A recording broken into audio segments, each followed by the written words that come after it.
우리가 주변에는 가족들이 있고 친구들이 있고 또 우리가 날마다 하루하루를 살아갈 때 많은 것들을 누리는 것 같지만 사실은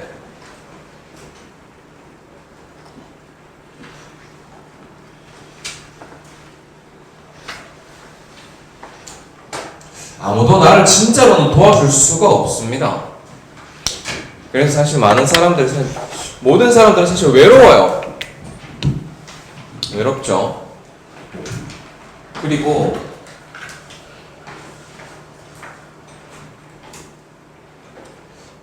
뭐 사람도 도움이 안 되지만 진짜 내게 도움되는 거는 실제로 따져보면 없습니다.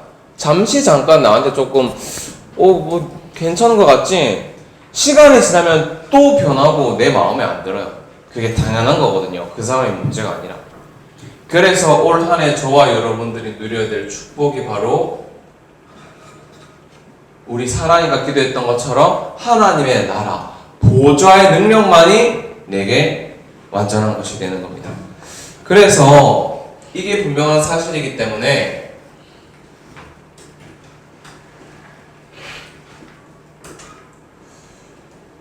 내가 어떤 상황, 어떤 현장에 있더라도 내가 하나님의 응답을 확인하면 나머지는 다 따라와야 돼요. 그게 보좌의 축복입니다. 여러분들이 혹여나 놀림을 받는 그런 상황 속에 있을지라도 내가 하나님의 응답을 확인하면 학교에 있는 친구들, 선생님들, 교장 선생님까지 다 나 따라와야 돼요. 그 증거가, 그 이야기가 성경에 한 군데 있어요. 뭐 많이 있지만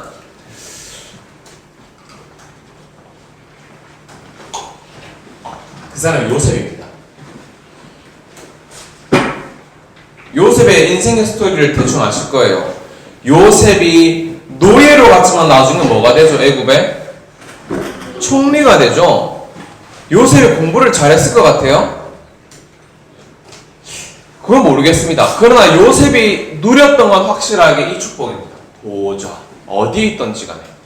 한번 성경 속 이야기를 볼게요. 저와 여러분들이 하나님의 응답을 확인해야 되는데, 그럼 전도사님, 이 도대체 하나님이 주신 응답이 무엇이에요? 물어볼 수 있겠죠. 바로 이 응답입니다. 찾아봅시다. 창세기 39장 2절 말씀. 이게 저와 여러분들이 확인해야 될 응답입니다. 펴봅시다. 창세기 39장 2절 말씀.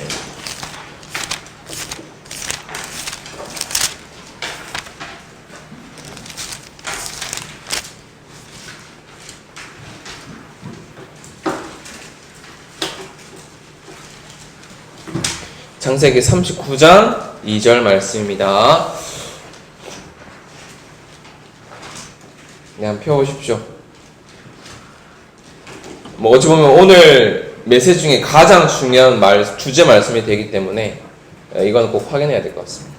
자, 한번 2절 읽어보겠습니다. 시작. 여호와께서 요셉과 함께 하심으로 그가 형통한 자가 되어 그의 주인 애굽 사람의 집에 있으니. 아멘.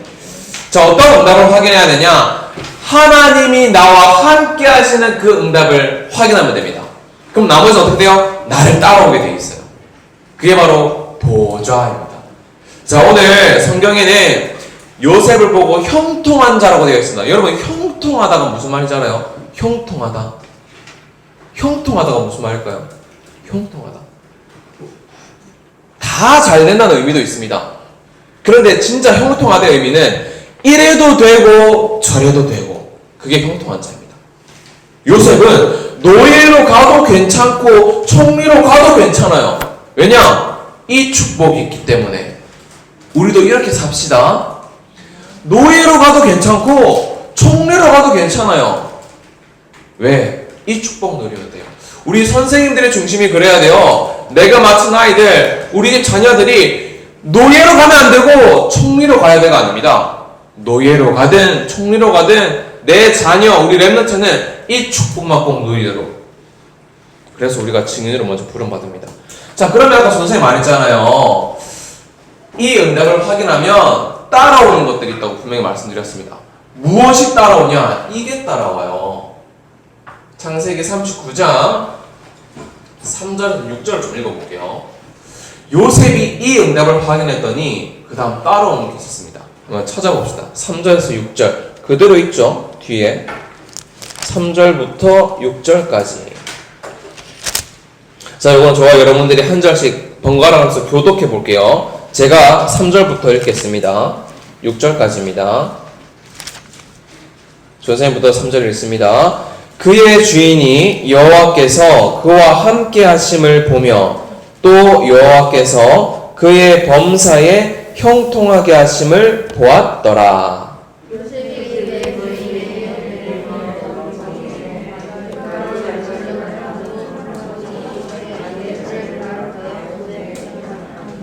전사님 5절 읽고 나서 6절을 함께 읽도록 할게요. 그가 요셉에게 자기의 집과 그의 모든 소유물을 주관하게 한 때부터 여호와께서 요셉을 위하여 그 애굽 사람의 집에 복을 내리심으로 여호와의 복이 그의 집과 밭에 있는 모든 소유에 미친지라. 주인이 그의 소유를 다 요셉의 손에 위탁하고 자기가 먹는 음식 외에는 간섭하지 아니하였더라. 요셉은 용모가 빼어나고 아름다웠더라. 아멘. 하나님께서 보디발의 집을 축복하셨어요. 어디까지 축복하셨냐? 밭에 야채와 채소까지 축복을 하셨어요. 잘 자라도록. 그런데 하나님이 왜 보디발을 축복하셨다고 나와 있어요? 누구를 위해서? 그렇습니다. 하나님이 이 축복을 노리는 요셉을 위해서 보디발의 집까지 축복하신 겁니다. 이번 한 주간 하나님께서 여러분들 한 사람을 위해서 여러분 반에 하나님의 축복이 임하길 기도합니다.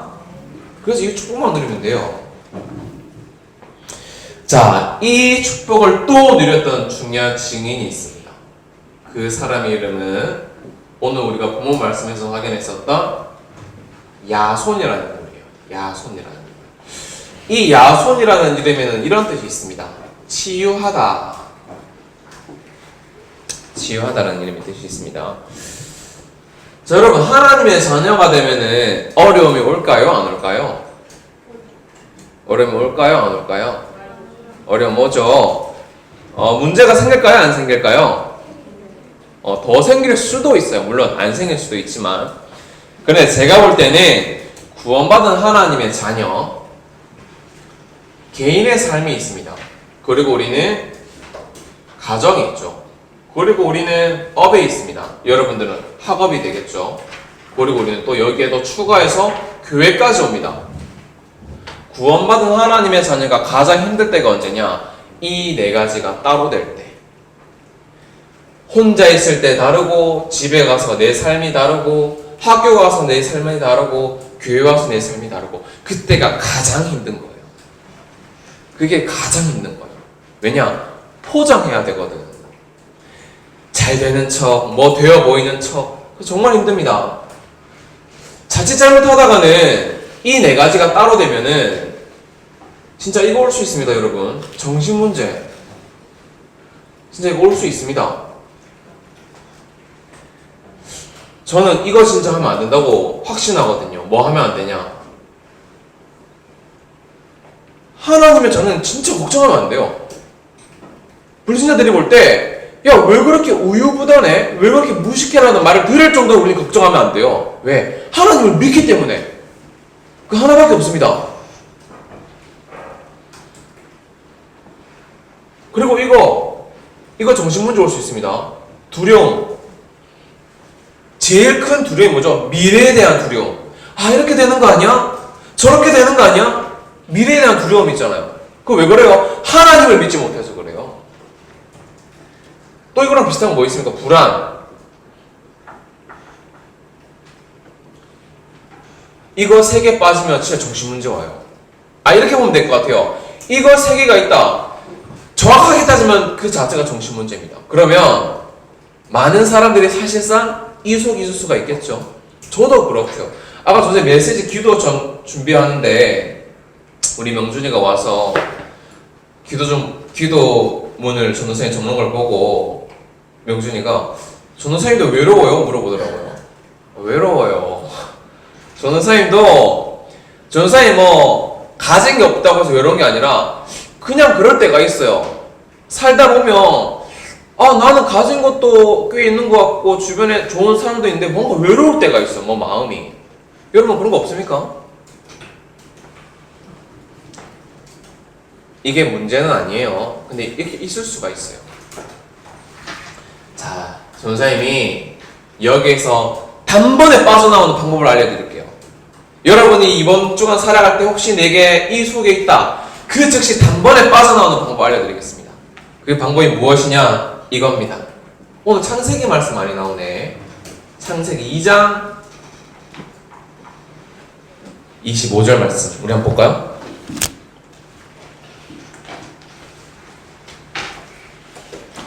창세기 2장 25절 말씀입니다. 여러분들이 혹시나 이 세 가지가 오면 바로 이거 말씀 붙잡으세요. 창세기 2장 25절 말씀 한번 읽어볼게요. 아담과 그의 아내 두 사람이 벌거벗었으나 부끄러워하지 아니하니라. 아멘. 여러분 만약에 지금 생각해 봅시다.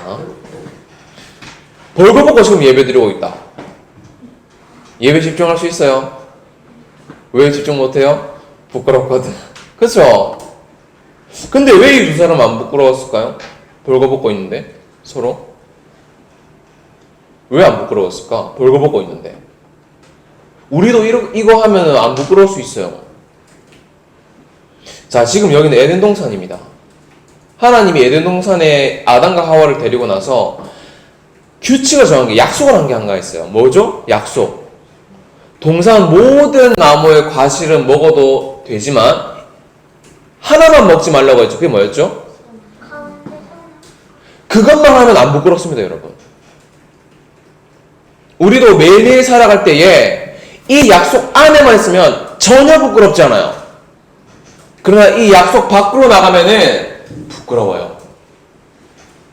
좀 어려운 말이 될 수 있는데, 혹시 이 세계 올 때마다 여러분, 내가 사람 앞에는 부끄러울 수 있어도 하나님께는 부끄러우면 안 됩니다. 그 이름이 바로 그리스도예요.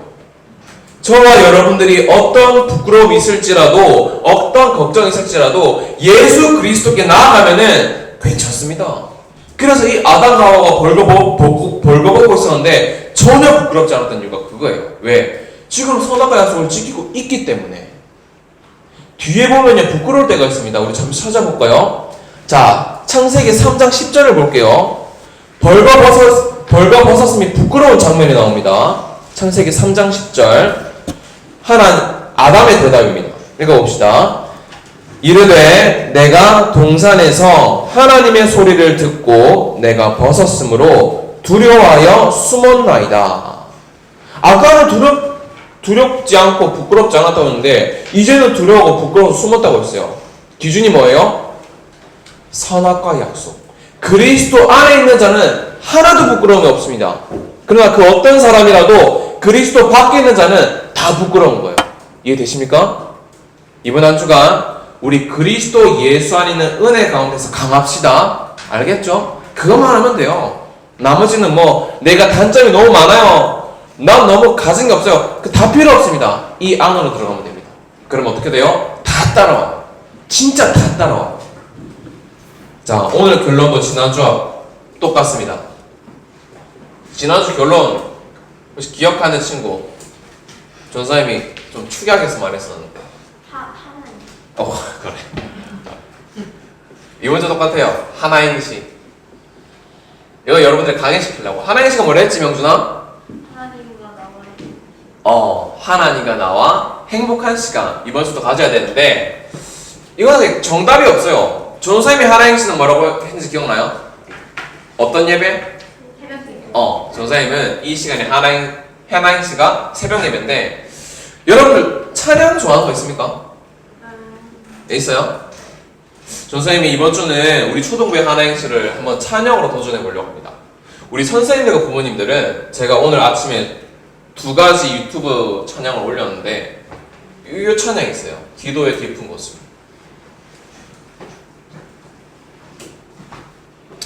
우리 선생님들과 우리 부모님들은 이 찬양을 하루에 한 번씩 들어보세요. 한번. 자기 전이나 일어나서 이 찬양에 틀어놓고 이렇게 호흡하면서 듣는 겁니다. 이렇게. 그게 하나의 행시예요. 자, 우리 친구들은, 우리 레몬드 친구들은 이 찬양을 들어봅니다. 아는 친구들도 있는데 여기 유튜브에 올렸습니다. 세상에서 가장 귀한 이야기라는 찬양 알아요? 세상에서 길다 안 적을게요. 세상에서 가장 귀한 이야기라고 제 초등부 단톡방에 올렸어요. 엄마한테 달라고 왔어요. 그걸 하루에 한 번 듣는 겁니다. 2번 들어도 돼요. 일어나서 듣든 자기 전에 듣든 요거를 틀어놓고 들어보세요. 듣기 한 번 이상. 3번째가 있어요.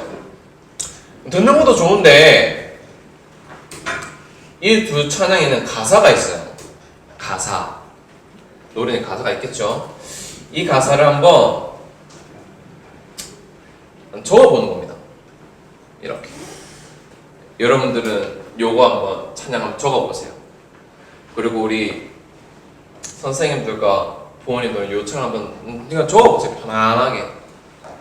이번 주는 아마 이 2가지를 우리 각 반마다 미션을 할 수도 있겠죠. 뭐 하면은 뭐 문화상품을 주겠다 이런 거든지 각자 알아서 활용을 해서 도전하면 되겠습니다. 중요한 거는 이거 찾는 겁니다. 1년 동안 하나님과 나와 가장 행복한 시간. 꼭 기억하세요. 여러분이 아무리 부족할지라도 가진 게 없을지라도 하나님이 여러분과 함께 하시면은 형통한 자가 됩니다. 다 따라와야 됩니다. 기도하겠습니다. 하나님, 아무도 나를 도와줄 수가 없습니다. 아무도 나의 외로움을 채울 수가 없습니다. 그래서 나에게 그리스도의 사랑이 필요합니다. 이번 한 주간도 요셉이 누렸던 임마누엘의 축복을 누리고 현장에 전달하게 해주세요. 살아계신 예수 그리스도 이름으로 기도합니다. 아멘.